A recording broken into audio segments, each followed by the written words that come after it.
boy SNTV, back at y'all with another Chiraq Street Legends, and this episode is going to be about none other than Tay Savage. Now Tay comes from that Welch World set, 41st to 44th, St. Lawrence to Drexel, their BDs.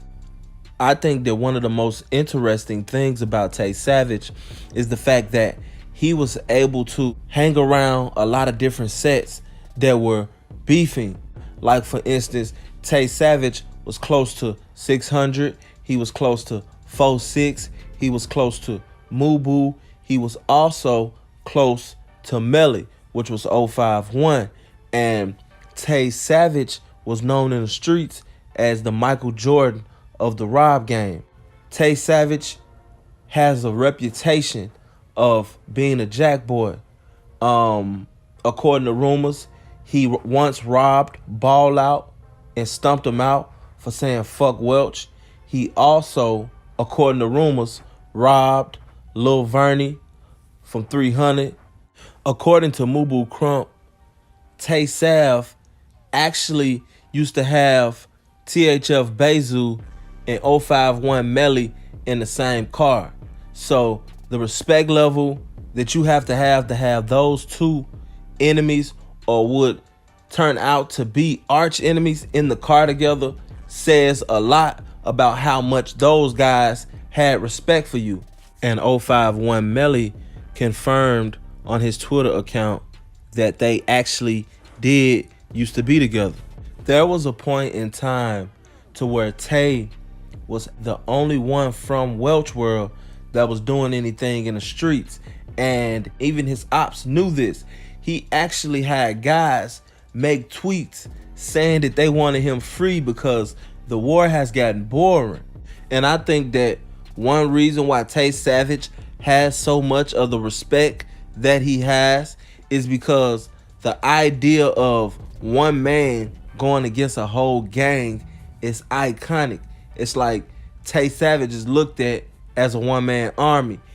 And based on the number of things that he has been charged with and some of the charges that he's had, tells me that the CPD also has a radar up when it comes to Tay Savage.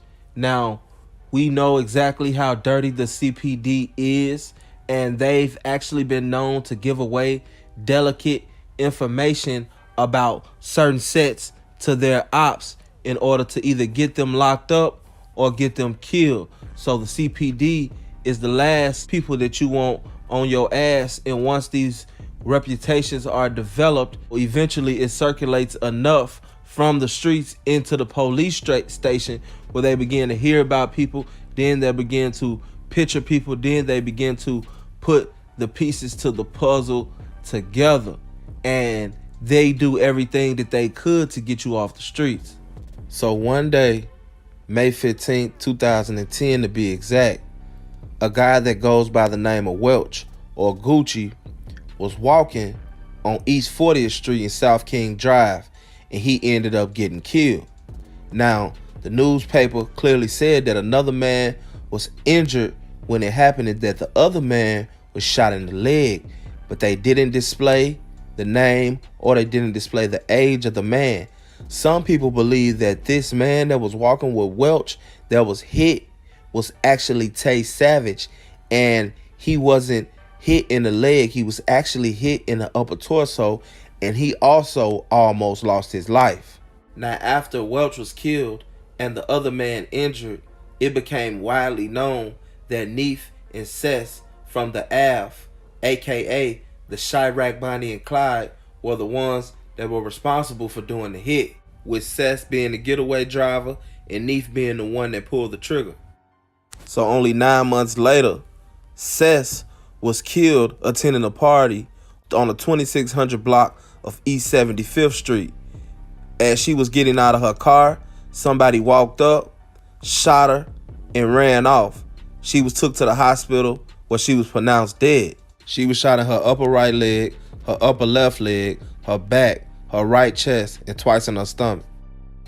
So 2 months later, Neef was killed in a shooting that happened on the 7400 block of South Vincennes Avenue. He was waiting at a stoplight, and he was waiting on it to turn green, and somebody jumped out of a car, started shooting at him.